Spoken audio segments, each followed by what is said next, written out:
22 April పెహల్గాంలోని బైస్రన్ ప్రాంతం ప్రకృతి అందాలను ఆస్వాదించేందుకు వెళ్లిన పర్యాటకులపై ఒక్కసారిగా కాల్పులు, AK-47తో ఉగ్రవాదులు జరిపిన దాడిలో 26 మంది అమాయకులు ప్రాణాలు కోల్పోయారు. వారిలో ఒక విదేశీ పౌరుడు కూడా ఉన్నారు. దేశాన్ని తీవ్రంగా కలిచివేసిన ఈ దాడి తర్వాత భారత్ ఏం చేయబోతోంది? దాడికి బాధ్యులైన వారిని ఎలా గుర్తిస్తుంది? సరిహద్దుల అవతల ఉన్న ఉగ్రవాద స్థావరాలపై ఎలాంటి చర్య తీసుకుంటుంది అనే ప్రశ్నలు మొదలయ్యాయి. తాజాగా ఒక ఛానల్ డాక్యుమెంటరీలో NSA చీఫ్ అజిత్ ధోవల్ కీలక అంశాలు వెల్లడించారు. పెహల్గాం దాడి తర్వాత ఆపరేషన్ సింధూర్కు సంబంధించిన వ్యూహం రూపుదిద్దుకున్నదని ఆయన మాటల ద్వారా తెలుస్తోంది. ప్రధాని నరేంద్ర మోదీ నుంచి వచ్చిన సందేశం కూడా స్పష్టంగా ఉందని ధోబాల్ చెప్పారు.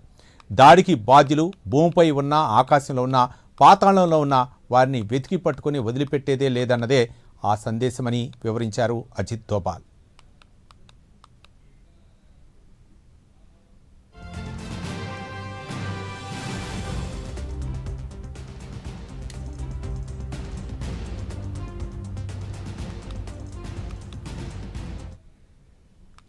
పెహల్గాం దాడి జరిగిన సమయంలో ప్రధాని నరేంద్ర మోదీ సౌదీ అరేబియా పర్యటనలో ఉన్నారు. ఘటన గురించి సమాచారం అందుకున్న వెంటనే తన విదేశీ పర్యటన మధ్యలోనే ముగించుకొని ఢిల్లీకి తిరిగి వచ్చారు. అనంతరం ఉన్నతాధికారులతో హై లెవెల్ సమావేశం నిర్వహించారు. అజిత్ ధోబాల్ చెప్పిన వివరాల ప్రకారం సమావేశం ప్రారంభంలోనే ప్రధాని అడిగిన ప్రశ్నలు అత్యంత కీలకమైనవి.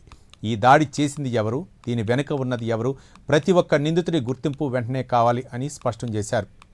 ఆ తర్వాత భారత్ చేపట్టాల్సిన ప్రతి చర్యపై అత్యంత రహస్యంగా కసరత్తు ప్రారంభమైంది.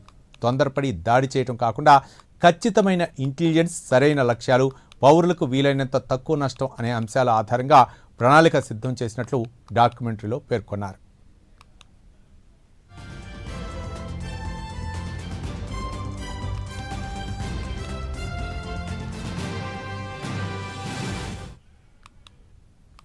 ఆపరేషన్కు ముందు నిఘా సంస్థలు పెద్ద ఎత్తున సమాచారాన్ని సేకరించాయి. లక్ష్యాలను గుర్తించడంతో పాటు వివిధ పరిస్థితుల్లో ఆపరేషన్ ఎలా నిర్వహించాలనే దానిపై సన్నాహాలు, అభ్యాసాలు జరిగాయి.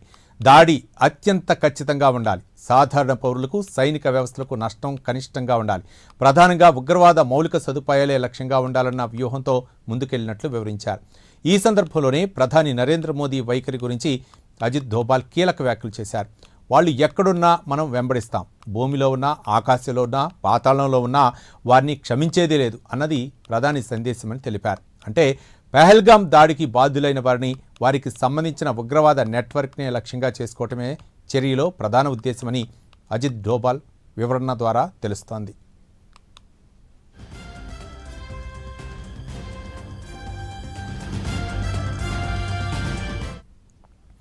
పెహల్గాం దాడికి ద రిజిస్ట్రేషన్ ఫ్రంట్ TRF బాధ్యత ప్రకటించుకుంది. ఈ తరుణంలోనే భారత సైన్యం చేపట్టబోయే ప్రతి చర్యకు ఆపరేషన్ సింధూర్గా పేరు పెట్టారు. Army, navy, air force అప్రమత్తమయ్యాయి.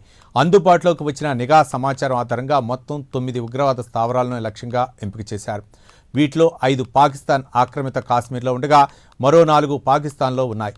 లక్ష్యాలు ముందుగానే ఎంచుకోవడంతో ప్రత్యర్థి స్పందించేలోపే అత్యంత ఖచ్చితత్వంతో దాడులు పూర్తి చేయాలన్నది ప్రణాళిక. అదే సమయంలో భారత్ తన ఎయిర్ డిఫెన్స్, రాడార్ వ్యవస్థలను కూడా పూర్తి అప్రమత్తంతో ఉంచింది. ప్రతీకార చర్య వస్తే దాన్ని ఎదుర్కొనేందుకు ముందుగానే సిద్ధమైంది.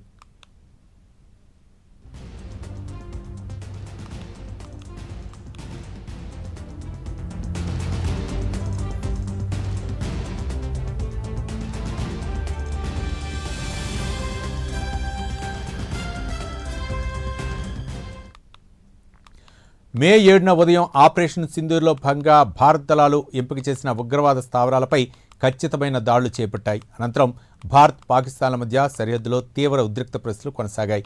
దాదాపు 88 గంటల పాటు సైనిక ఘర్షణాత్మక పరిస్థితులు సాగిన తర్వాత మే 10 సాయంత్రానికి అవి నిలిచిపోయాయి. ఇదే సమయంలో భారత సైనిక చర్యతో మాత్రమే పరిమితం కాలేదు. పెహల్గాం దాడి తర్వాత సింధు జలాల ఒప్పందాన్ని నిలిపివేయడం ద్వారా పాకిస్తాన్పై దౌత్యపరమైన ఒత్తిడిని కూడా పెంచింది. అంటే ఆపరేషన్ సింధూర్ కేవలం ఒక సైనిక ప్రతిచర్యగానే కాకుండా భద్రత, నిఘా, దౌత్యపరమైన నిర్ణయాలు కలిసిన విస్తృత వ్యూహంలో భాగంగా సాగిందన్నది డాక్యుమెంటరీలోని వివరాల సారాంశం.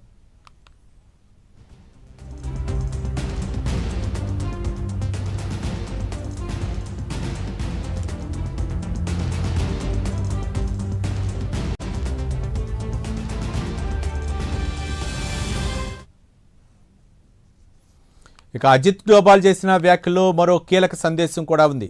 భారత్ చూపించే సహనాన్ని బలహీనతగా ఎవరూ భావించకూడదని ఆయన స్పష్టం చేశారు. దేశ భద్రత విషయంలో ఎంతటి ప్రమాదాన్నైనా ఎదుర్కొనేందుకు భారత్ సిద్ధంగా ఉంటుందని పేర్కొన్నారు. ఉగ్రవాదంపై పోరాటం కొనసాగుతుందని చెప్పారు.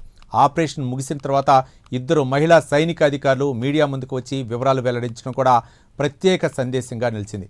దీనిపై మాజీ రక్షణ దళాల అధిపతి అనిల్ చౌహాన్ స్పందిస్తూ భారత మహిళలు బెదిరింపులకు భయపడరనే సందేశాన్ని ప్రపంచానికి ఇచ్చిందని పేర్కొన్నారు. శత్రువు ఎన్ని కుట్రలు చేసినా దేశ ఐక్యతను, స్థైర్యాన్ని దెబ్బతీయలేరన్న సంకేతమిదని చెప్పారు.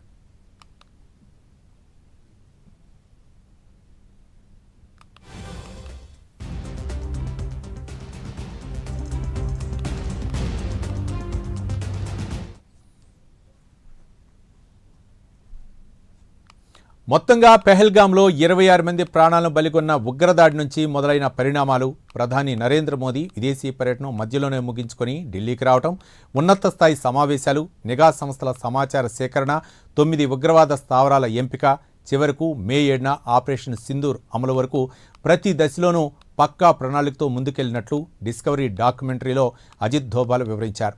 భూమిలో ఉన్న, ఆకాశంలో ఉన్న, పాతాళంలో ఉన్న పెహల్గాం దాడికి బాధ్యులను వదిలేదే లేదన్నది ప్రధాని సందేశమని, ఈ మొత్తం ఆపరేషన్కు దిశానిర్దేశం చేసింది డోబాల్ వెల్లడించారు.